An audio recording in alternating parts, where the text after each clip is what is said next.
Je n'ai pas toujours été celui que je suis aujourd'hui.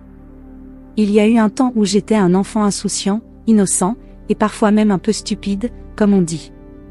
Je vivais une vie simple, entourée de l'amour de mes parents. Ma mère et mon père étaient des personnes formidables, toujours prêts à jouer avec moi, à m'emmener dans des aventures. On riait, on s'amusait, et j'aimais être avec eux. Un soir, après une belle sortie au cinéma, tout a basculé. Sur le chemin du retour, un conducteur ivre est apparu de nulle part. Et puis, plus rien. Je me suis réveillée dans un hôpital, sans savoir où je me trouvais. Dans les premiers instants, j'ai même cru que j'étais mort. Mais, en demandant ce qu'il était advenu de mes parents, le chirurgien m'a regardé d'un air triste et m'a dit les mots que je redoutais. Ils n'ont pas eu cette chance. Mes parents étaient partis. En un instant, j'avais tout perdu. Après cet accident, ma vie a pris un tournant brutal. J'ai emménagé chez ma grand-mère. Elle a tout fait pour que je me sente aimée et en sécurité, malgré l'immense vide que je ressentais. Pendant un temps, j'ai cru que tout allait bien. Elle m'a apporté un réconfort que seul un être cher peut offrir. Mais avec le temps, la douleur est revenue, plus forte que jamais. La situation financière de ma grand-mère n'était pas facile. Elle avait du mal à joindre les deux bouts, et cela se voyait dans notre quotidien. Mes vêtements étaient souvent déchirés, et j'avais des chaussures usées que mes camarades se moquaient de moi.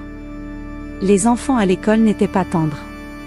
Ils se moquaient de moi, me traitaient de 1980 minutes en référence à mes chaussures, et je me sentais constamment humiliée. Les moqueries devenaient de plus en plus cruelles. Je n'étais pas seulement rejetée à cause de mon apparence, mais aussi à cause de mes performances scolaires. Les notes que j'obtenais étaient médiocres, et mes camarades me faisaient sentir que c'était à cause de ma pauvreté que je n'étais pas intelligent. Ils disaient même que le chiffre de mon relevé de notes était le même que celui de mon compte bancaire, soulignant encore plus leur mépris. Tout cela m'a laissé avec un sentiment de désespoir. J'avais l'impression que le monde entier était contre moi, que ma pauvreté et mon apparence dévalorisaient tout ce que j'étais. Les paroles blessantes des autres m'affectaient profondément, et je commençais à croire qu'ils avaient raison, peut-être étais-je vraiment stupide. Mais ma grand-mère, avec sa sagesse et son amour inconditionnel, m'a soutenue de toutes ses forces. Elle me disait, « Tout ce que tu veux, tu peux l'accomplir. Ne laisse jamais les paroles négatives définir qui tu es. Même si les autres te disent le contraire, tu n'es pas stupide. Ne laisse jamais ces pensées négatives s'installer dans ton esprit, surtout pas venant de toi-même. » Ces mots étaient des lueurs d'espoir dans mon obscurité. Répète après moi, « Je ne suis pas bête, je ne suis pas bête. » Elle insistait pour que je croie en moi-même, pour que je comprenne que ma valeur n'était pas déterminée par ce que les autres pensaient de moi. Tout ce que tu crois, tu peux le faire. Répète-le encore, tout ce que je crois, je peux le faire.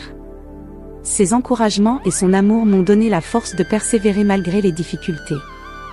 Chaque jour, je me rappelais ces mots et les intégrais dans ma vision de moi-même. Ma grand-mère a planté en moi une graine de confiance qui a commencé à grandir et à fleurir, malgré les conditions difficiles. Un matin, alors que je suis à l'école, l'estomac vide me rappelle ma situation.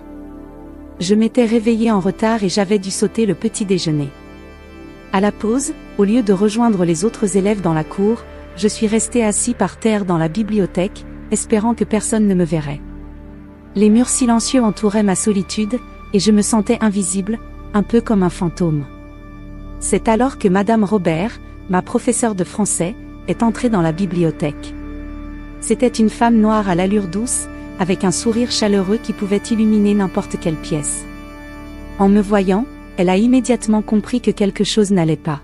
« Que fais-tu là, assis par terre ?» me demanda-t-elle, une lueur d'inquiétude dans ses yeux. « Tu n'as pas déjeuné ?» Je baissai les yeux, gênée. Je ne voulais pas admettre que je n'avais rien mangé. Mais la bienveillance de Madame Robert m'a encouragée à lui parler.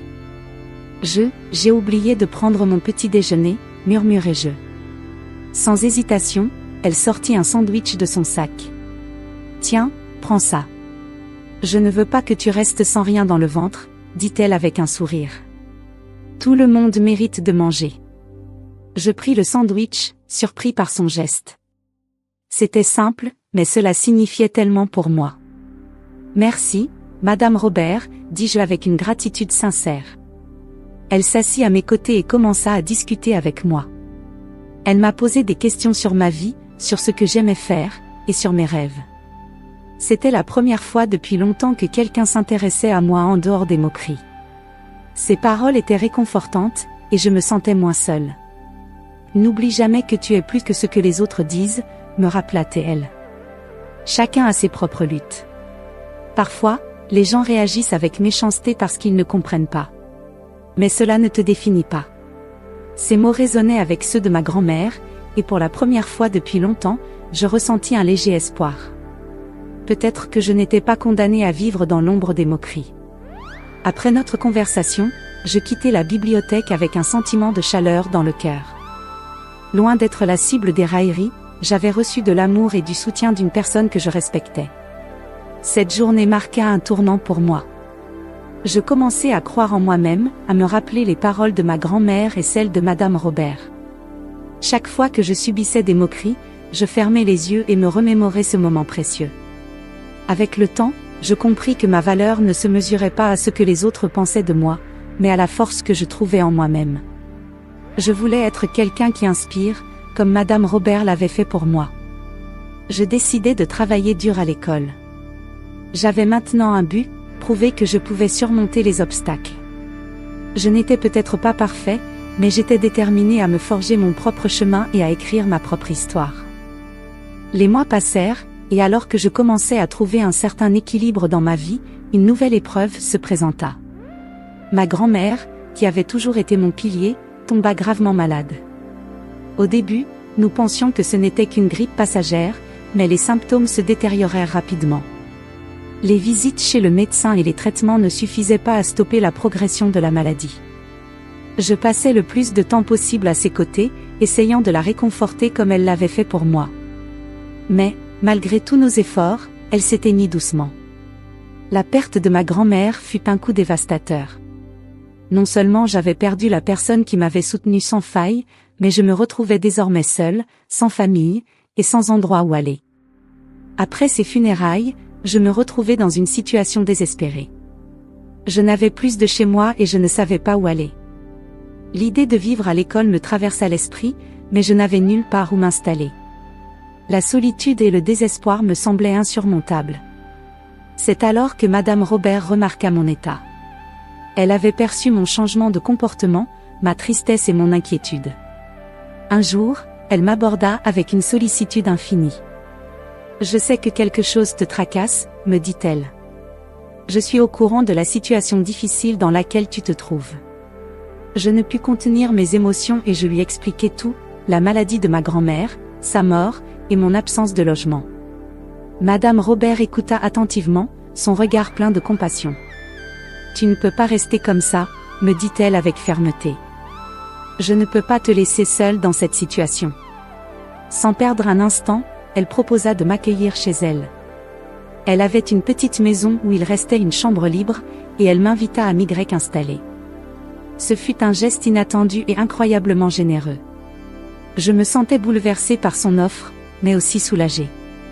Madame Robert me traita comme si j'étais son propre fils, avec une chaleur et une attention qui m'étaient familières grâce à ma grand-mère.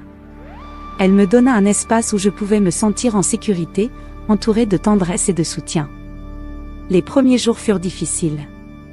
J'avais du mal à m'adapter à cette nouvelle vie, encore marquée par la perte et la transition.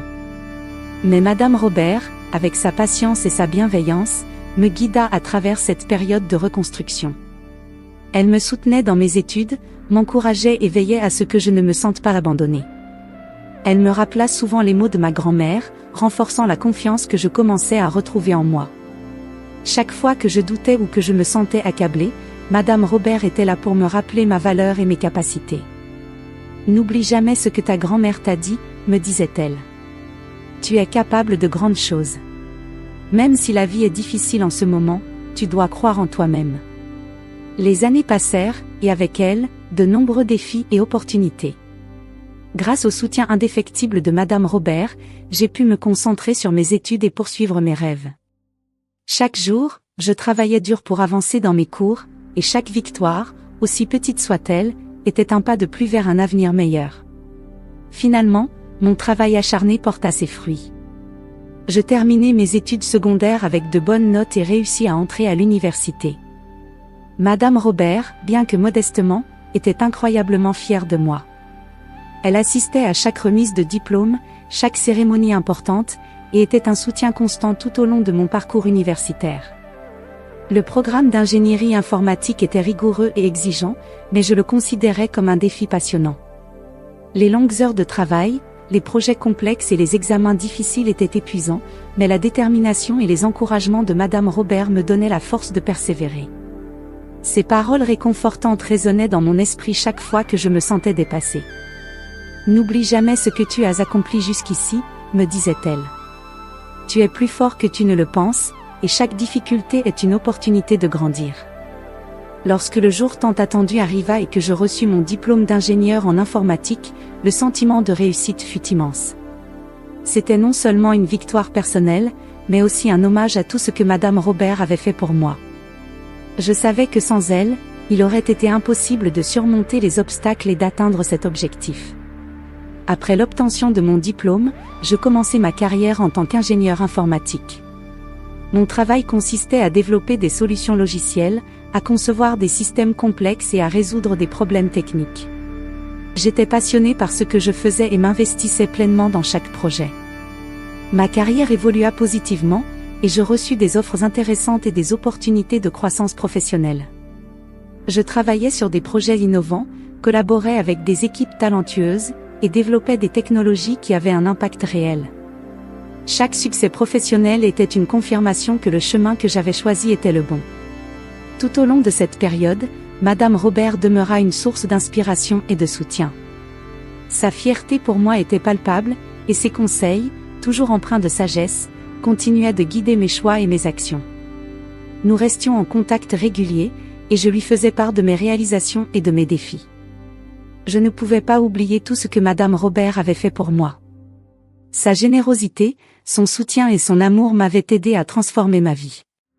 Elle avait été comme une mère pour moi, m'offrant un foyer et une stabilité dans un moment où j'en avais le plus besoin.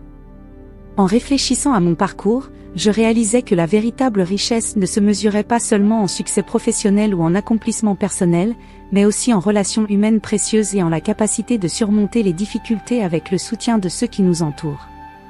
Madame Robert était devenue une partie intégrante de ma vie, et je lui étais éternellement reconnaissant. Aujourd'hui, en réfléchissant à mon parcours, je réalise que la véritable richesse ne réside pas seulement dans les succès matériels, mais dans les relations humaines et la capacité à surmonter les défis ensemble. Je suis profondément reconnaissant envers Madame Robert, qui a été comme une mère pour moi, et envers ma grand-mère, dont les leçons de vie continuent de résonner en moi. Je vous encourage tous à croire en vous, à ne jamais abandonner vos rêves, et à chercher le soutien de ceux qui vous entourent. Chaque histoire de vie est unique, et chaque expérience, qu'elle soit positive ou négative, nous forge et nous prépare à réaliser notre potentiel. Merci d'avoir suivi mon histoire. J'espère qu'elle vous inspirera à poursuivre vos propres rêves et à chercher la lumière dans les moments d'obscurité. N'oubliez pas de vous abonner pour découvrir d'autres récits touchants sur Histoire ancestrale.